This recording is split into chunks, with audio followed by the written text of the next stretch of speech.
Hierdie week gesels ek met jou oor die Bybel as God se openbaring. Onthou, die een groot vraag wat ons die heeltyd vir onsself afvra: hoe het God homself aan die mens bekend gemaak? En ek wil graag vir jou lees in die Bybel, in 2 Petrus hoofstuk 1, van vers 19 tot vers 21. Daar staan geskrywe: en ons het die profetiese woord, wat baie vas is, waarop julle tog moet ag gee, soos op 'n lamp wat in 'n donker plek skyn, totdat die dag aanbreek en die môrester opgaan in julle harte, terwyl julle veral dit moet weet, dat geen profesie van die skrif 'n saak van eie uitlegging is nie. Want geen profesie is ooit deur die wil van 'n mens voortgebring nie, maar deur die Heilige Gees gedrywe, het die heilige mense van God gespreek. Baie duidelik kan ons hier sien dat die woord van God is gegee deur die Heilige Gees, wat mense gedryf het om te spreek en te skrywe, en hierdie woord is dan nou opgeteken, en die vraag dus kan gevra word: hoe verstaan ons dan die Bybel as God se openbaring? Nou, besondere openbaring, soos wat ons reeds uitgewys het verlede week, gaan om die direkte selfkommunikasies van God. Die verskynings van die Here, hoe die Here met 'n hoorbare stem gepraat het, hoe die Here deur 'n gesig aan mense verskyn het, en op baie ander maniere hoe die Here persoonlik verskyn het, selfs hoe die Here deur sy seun Jesus verskyn het. Terwyl die Heilige Skrif anderzijds die teboekstelling daarvan is. In ander woorde, aan die een kant het ons die direkte selfkommunikasies van God, hoe God homself aan die mens bekendstel, maar die Heilige Skrif, die Bybel, die woord van God, is dus dan die teboekstelling van hierdie selfkommunikasie of openbarings van God. Ons kan dus sê dat die Bybel is dan die rekord of die teboekstelling van hierdie besondere drywing, hierdie inspirasie van die Heilige Gees, van die gedeeltes van die besondere openbarings van God, volgens sy raad vir alle tye en volke bestem, om dit aan die mensdom bekend te maak. So kom ons gaan kyk, en ek dink dit is ontsettend belangrik dat ons vir onsself net in die prentjie in te bring, vra na die uniekheid van die Bybel. Kom ons gaan kyk daarna. As ek sê dat die Bybel is uniek, dan in watter sin word daarna verwys? As ons sê dat die Bybel is anderste as die Koran, as ons sê die Bybel is anderste as enige ander opgetekende boeke deur mense, as ons sê dat die Bybel is uniek in die formaat wat die Bybel na ons toe gekom het, wat bedoel ons daarby? Nou, in sekere teologiese kringe word gepraat van eksterne en interne fenomenologie.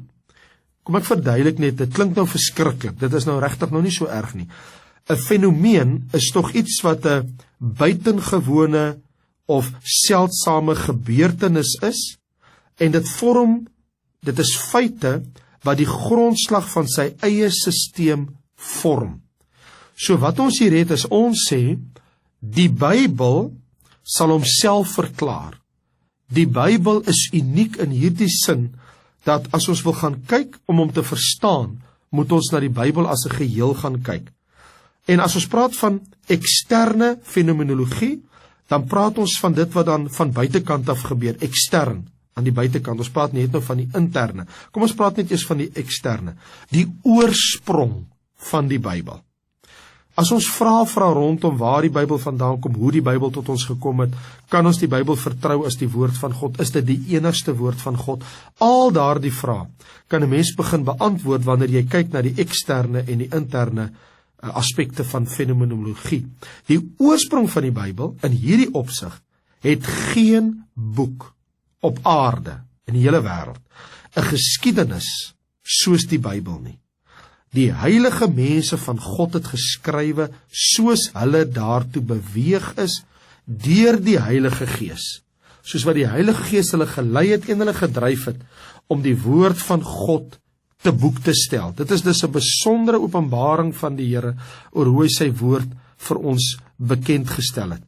Nou, dit is geskrywe oor 'n tydperk van 1600 jaar. Dit strek van, as ek dit afrond, 1500 voor Christus, tot en met ongeveer 100 na Christus, wat die laaste Bybelboek, die boek Openbaring, deur Johannes neergepen was. Daar is 39 boeke in die Ou Testament en 27 in die Nuwe Testament. Dis 'n totaal, 'n biblioteek van 66 Bybelboeke, van hulle sendbriewe, geskrifte, maar almal saam 66. Hierbenewens is hierdie boeke nie almal deur dieselfde skrywer geskryf nie, maar deur 40 verskillende auteurs. 31 van hulle in die Ou Testament en 9 van hulle in die Nuwe Testament. En hierdie auteurs bestaan dan uit mense gedrywe, geïnspireer deur die Heilige Gees, om dit op te teken, waarvan sommige konings was, dink maar nou aan Dawid en Salomo, ander was staatsmanne, soos 'n Daniël en 'n Nehemia, daar was priesters, soos 'n Esra, manne wat in die Joodse wet onderrig was, soos 'n Paulus, sommige onderrig in die wysheid van Egipte ook, soos 'n Moses. Dele van hierdie Bybel, hierdie 66 boeke, is geskrywe deur veewagters, soos Amos, of 'n belastinggaarder, soos Matteus. Vissermanne, dink aan Jakobus en Johannes. Ongeleerde en eenvoudige manne was hulle maar deur die Heilige Gees geïnspireer. Of 'n geneesheer soos Lukas, wat die boek Handelinge en die evangelie van Lukas neergepen het. Of sieners soos Jesaja, Esegiel, Sagaria en so meer. Hierdie optekening van God se woord het geskied nie net in die wildernis van Sinai en Arabië nie, maar ook in dorpe van die ou Palestina.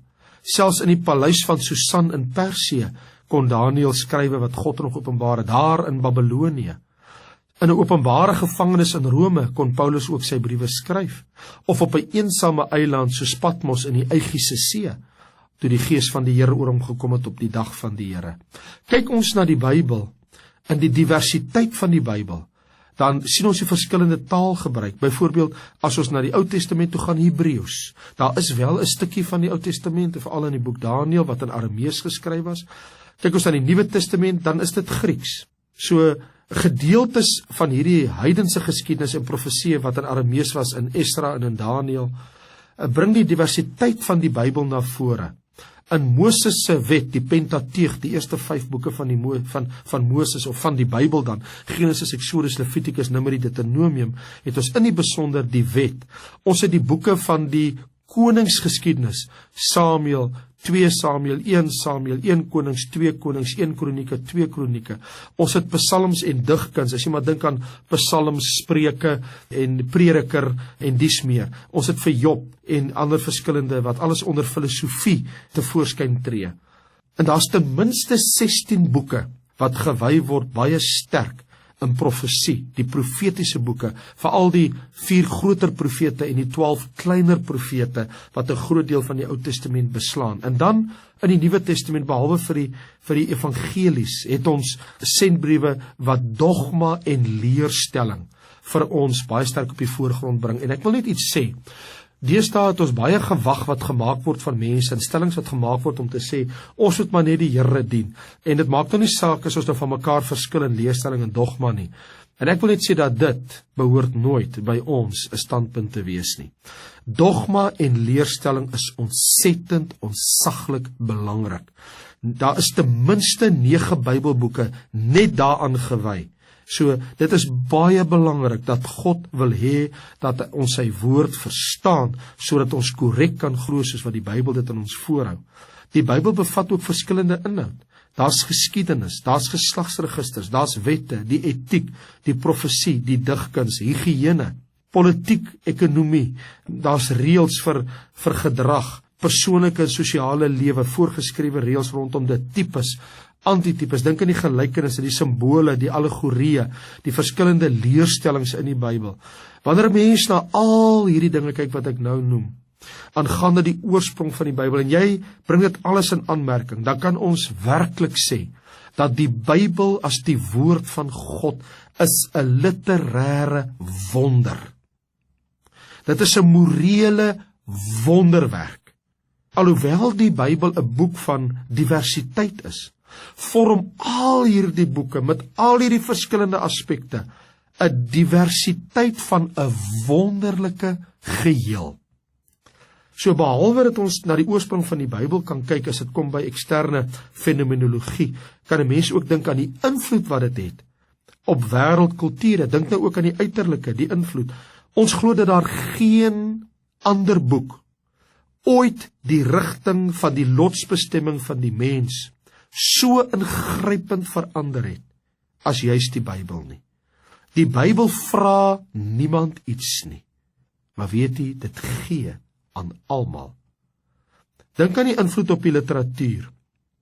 Wanneer 'n mens gaan na die bibliografie van Wilbur Smith en die invloed van die Bybel op die Engelse literatuur, as ek moet gaan na al die boeke van almal wat geskryf het, al die wêreldberoemde skrywers, dan laat dit my dink aan wat McAfee gesê het oor hierdie saak. Hy het gesê, ek praat van Shakespeare, ek praat van Browning, ek praat van al hierdie mense.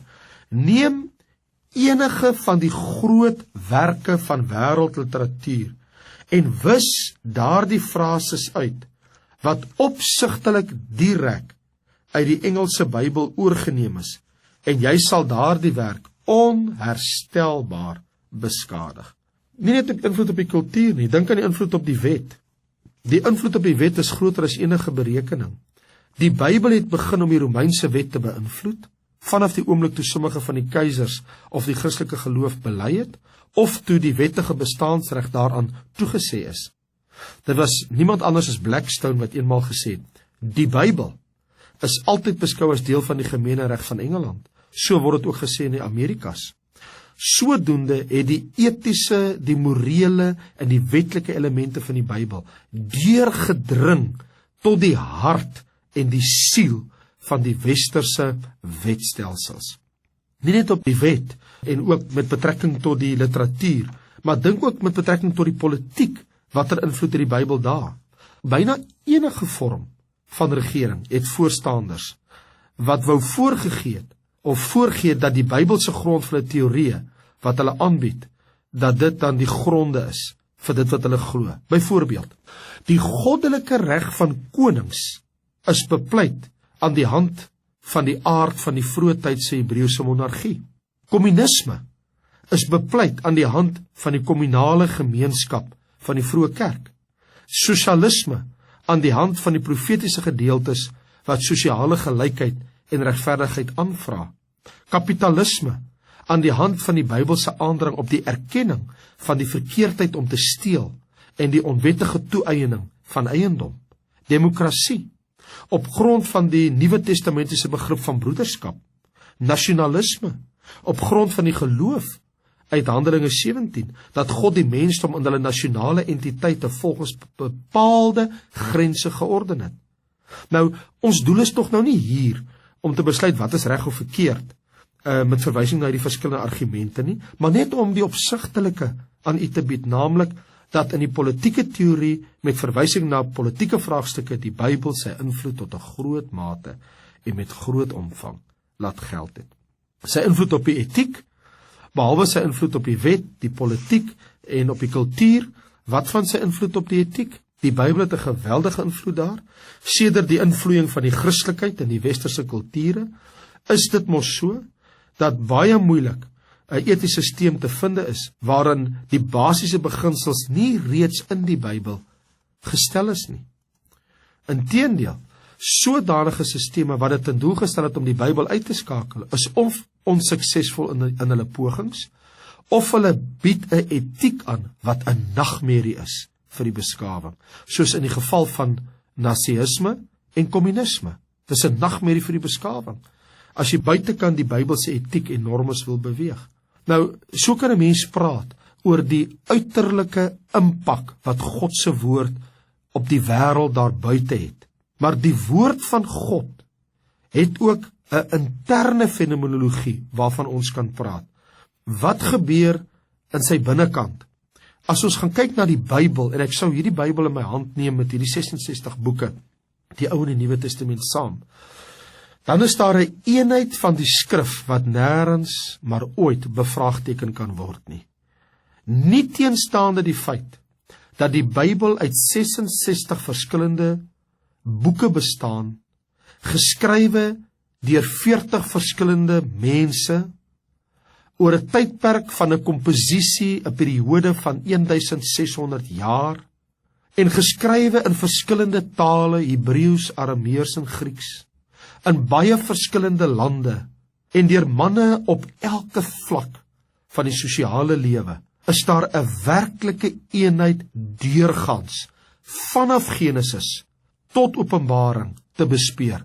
Ek het jare terug, toe ek teologie gestudeer het, gelees by een van my teologiese werke van Dr. F.L. Brown, en ek onthou dit tot vandag toe. Hy het gesê, you can cut the Bible anywhere, and you will find that it always bleeds. Van Genesis tot Openbaring het ons die bloed. In die besonder, die belofte van die verlosser van Genesis 3, wat eendag sou kom, tot in Openbaring, waar die lam voor die troon gaan staan, en waar die mense uitroep, eet ons verlos met die bloed uit elke stam, volk, nasie en taal. Daar is 'n bloedlyn wat dwars deur die Bybel loop. Die profesie, die gees van alle profesie as fokus, het tog Openbaring 19 vers 10, die Here Jesus in die fokuspunt. Dit kan tog nie weggeredeneer word as ek Jesus uit profesie uithaal, fragmenteer en vernietig ek die hele Bybel. God se verlossingsplan van Genesis 3 tot Openbaring word aan ons voorgelê. Daar is 'n eenheid van doelstelling dwars deur die hele Bybel. Vanaf die begin tot die einde van die Heilige Skrif, al 66 boeke, is om God se godsdiens van verlossing op te teken. Neem hierdie hele onderwerp van saligheid, byvoorbeeld, wat nou deurgangs in die veld van die Openbaring in die Bybel in ons voorgehou word. Neem dit uit, wat bly oor? Dan het die Bybel nie eers meer 'n boodskap nie. In die patriargale tydperk, die tyd van die aardsvaders, Abraham en Isak en Jakob en hierdie manne, het ons tog die tydperk van die beloftes van die verlossing wat eendag sal kom. In die tydperk van die rigters het ons tog die voorsiening wat sou lei tot verlossing. In die tydperk van die monargie, die konings, die koninklike tydperk in die Bybel, het ons die profeseë van die verlosser wat eendag sou kom, die koning van alle konings. In die evangelies, Matteus, Markus, Lukas, Johannes, het ons tog die persoon Jesus wat die verlossing bewerk. En in die optekening van die dogma en die leerstelling van die Bybel, die verduideliking en die verstaan daarvan. En dan in die Openbaring, die laaste boek van die Bybel, die voorspelling aangaande die uiteindelike verlossing en die begin van die ewigheid en die daarstel van 'n nuwe bestel vir God se mense. Dus dwars deurgangs die Bybel is daar 'n reguit lyn wat deurgetrek word van die verlossing en saligheidselement met die Here Jesus as die middelpunt en die fokus. Wat 'n eenheid. 'n Wonder. As ons kyk na die morele aard van die skrif, as jy intern gaan kyk, tussen al die antieke boeke is die Bybel alleen modern. Die Bybel is die verbasende feit van die literêre wêreld. Tyd laat nie sy stempel op die Bybel nie, maar die Bybel behou 'n ewigdurende frisheid. Dit lewe, maar dit groei nie. Nou, ek meen, so stelling is tog in sigself 'n groot paradoks, want die wesenlike doel van lewe is tog immers groeikrag. Maar groeikrag impliseer toenemende volmaaktheid en vooruitstrewend rypheid. En hierdie is die gedagte wat tog nie op die Bybel van toepassing is nie.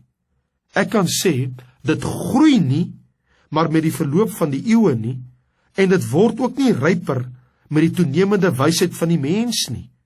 Niks van ons wetenskaplike uitvindings tot in hierdie dag het God se woord laat verander nie. en ons sosiale ontwikkeling, ons politieke vryheid, is aan die leerstellings daarvan ontleen. Hierdie aangroeiende geleerdheid in die wêreld laat alle boeke verander, maar die Bybel hou vol met die pas. Dit kan nie verbygesteek word nie. Ek sê altyd in my Bybelskool vir my Bybelskoolstudente, wanneer ek op 'n Dinsdag aand hier in Parow doseer, en ek my nuwe klas altyd ontvang, so elke paar maande dan kom die nuwe klas in, dan sê ek altyd vir hulle moet onthou, dat dit was Rem wat gesê het, die woorde van die Bybel is so modern en tydig soos môre se koerant. God se woord kan nie verouder nie. Kyk 'n mens na die Bybel, na die interndheid van die Bybel, dan kyk jy na die diepte van die skrif. Niks is tot die Bybel in bykans 2000 jaar toegevoeg nie. En tog het die geslagte van mense vir meer as 1900 jaar in die diepte daarvan gedelf en aan die wêreld duisende van 10.000 volumes van eksposisie daaromtrent gegee. Nogtans het hulle nie die bodem van die diepte bereik nie.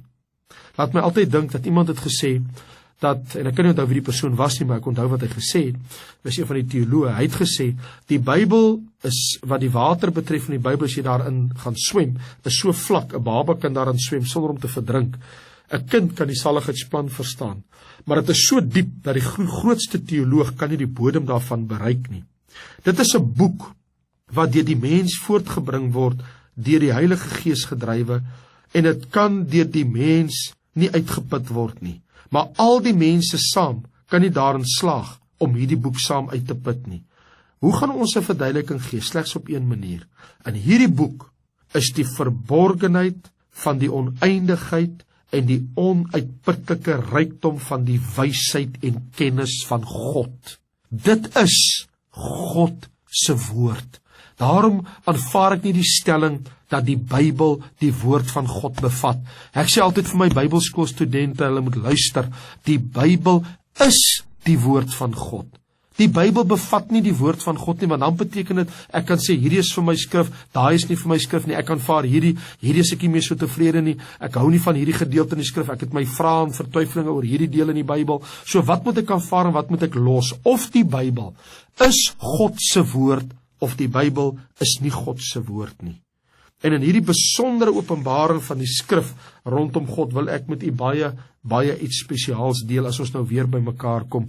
Maar die tyd is besig om uit te loop en ek kan nie dink dat die tyd so vinnig verbygegaan het, maar ek kan u verseker, hoe meer u hierdie woord lees, hoe meer kom u onder die geweldige indrukke van die waarheid van die woord. Ek myself is al 27 plus 3, so ek is al 30 jaar besig in my lewe om die skrifte te ondersoek. En ek kan ronduit vandag, kan ek vir die wêreld sê, ek het gevind dat hierdie woord die waarheid is. Ek het my lewe gegee vir hierdie woord van God. Daar is geen ander boek soos die Bybel. Daar is net een boek en dit is God se woord. Alle ander boeke is menslike denke en die geskrifte van mense, maar hierdie woord, deur die Heilige Gees gedrywe, het die heilige mense van God gespreek. Of soos Paulus sê, dit is deur God ingegee, theopnetos. Dit beteken God geblaas. Eintlik wil die woord dan sê, God geadem. Dit kom uit God uit. Dit is die woorde wat hy gespreek het. En toe die Here Jesus vir sy disippels sê, wil julle nie ook weggaan? Dit sê die Here, na wie toe sal ons gaan? U die woorde van die ewige lewe. Ek wil sê, soos wat hier staan in 2 Timoteus 3 vers 16, die hele skrif, die hele Bybel, is deur God ingegee en is nuttig tot lering, tot weerlegging, tot teregwysing, tot onderwysing in die geregtigheid, sodat die mens van God volkome kan wees vir elke goeie werk, volkome toegerus. You can stake your life on this Bible. It is the word of God. Daarvoor leef ons en daarvoor sterwe ons. Ons wil sê, soos wat Petrus hulle gesê het, Here Jesus, U het die woorde van die ewige lewe. Na wie toe sal ons anderse gaan? In die begin was die woord, En die woord was by God, en die woord was God. En die woord het vlees geword, en het onder ons gewoon. En ons het sy heerlikheid aanskou, 'n heerlikheid soos van die enige geborene, wat van die Vader kom, vol van genade en waarheid.